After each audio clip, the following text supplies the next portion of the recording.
عيني وروحي نسني عليك طول الزمان. يا من كسل العلم والرشاد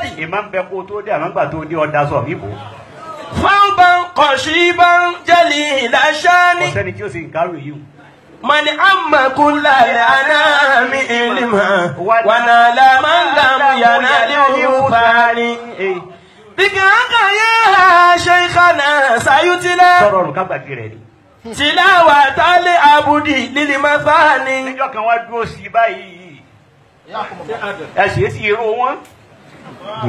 àwọn yíra padà báyìí àbábá ní sí mo ti sú yín ni mo fẹ́ lọ náà mẹ́mọ̀ rántí. tilawatal abudi lil mafani man la barikum wa sa'atun yabqa sikraka yabqa ala lisani abuna adam ajma'ina abuna adam ajma'ina tulaba adam ajma'ina tulaba adam ajma'ina azwaja adam ajma'ina azwaja adam ajma'ina ahbaba adam ajma'ina ahbaba adam ajma'ina wa bil amani wa bil khusiya lohi mada zamani tahaya Sidiq fi kafani tahaya lori mada zamani tahaya Sidiq fi kafani. Rahmatu Rabbi alayka sadira. Amin. Rahmatu Rabbi alayka sadira ya ta'ira asati walijinani ya ta'ira asati walijinani. Rahmatu Rabbi alayka sadira. Rahmatu Rabbi alayka sadira ya ta'ira asati walijinani ya ta'ira asati walijinani. Ayakumullah. Bàbá ìjọ tó ń lọ òní kan tó gbé kalẹ̀ fún ayé tó gbé kalẹ̀ náà yìí àti lóko kan tá à ń jẹ́ orúkọ tá à ń jẹ́ káàkiri náà wọ́n ní wàkámú bàtà náà là kọ́ síjà o wàkámú bàtà náà là kọ́ síjà o ọlọ́kọ̀ wọ orí adé tá a dà lójú ayé rẹ̀ wọ́n náà tá a dà lẹ́yìn ìgbà tó lọ tán ìgbà tó ń bẹ̀ wọ́n ọmọ yé wa mọ́ wọn làwọn adé London ń jọ kan àwọn wa rẹ nìkan kí á Germany àwọn arẹ nìkan ń yá gánà táà ní wọ ọlọmọ yín náà ní tọ ẹ ti tó débi.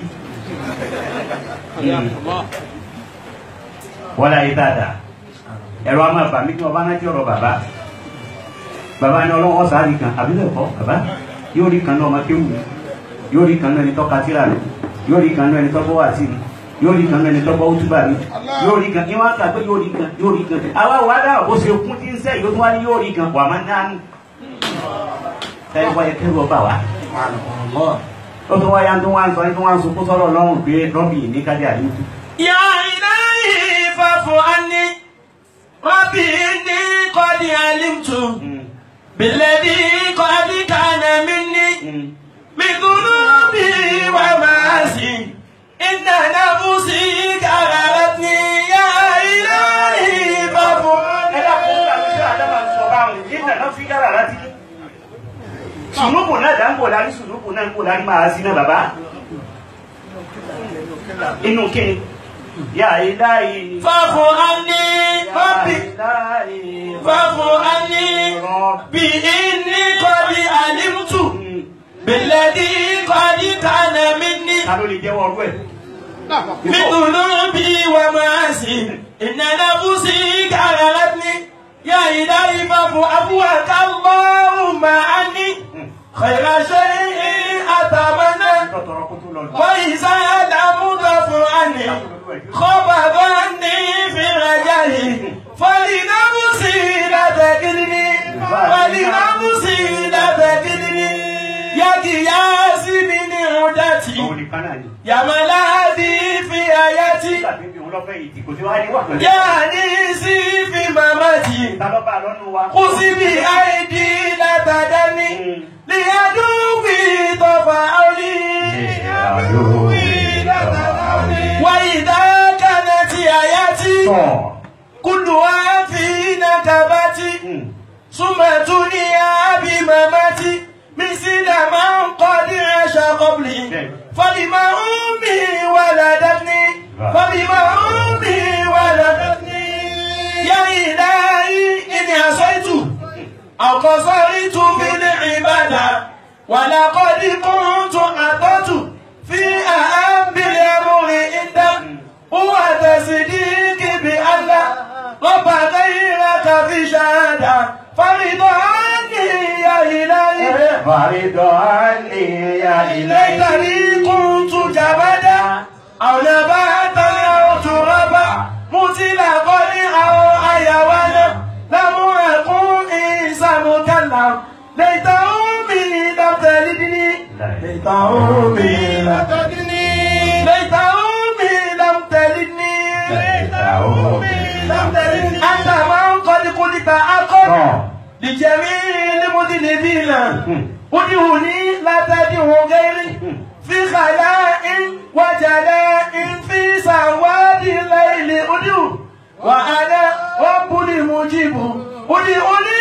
عبدي تجني ادعوني عبدي تجني tó bá ṣe kí àbá náà sọ bẹ́ẹ̀ kọ́ lọ́wọ́ sọ bẹ́ẹ̀ kí kò sẹ́ni tó pé òun tó wọ̀n ní dáhùn gbogbo ayé à ń pè ọ́ ọlọ́run bàbá Sheikh Adam àlékún yọnu àlékún kẹ́ àlékún yẹ òde tó ń ṣe fún Sheikh Adam ní gbogbo ìgbà dákun má dáwọ́ rẹ̀ fún. Àmín.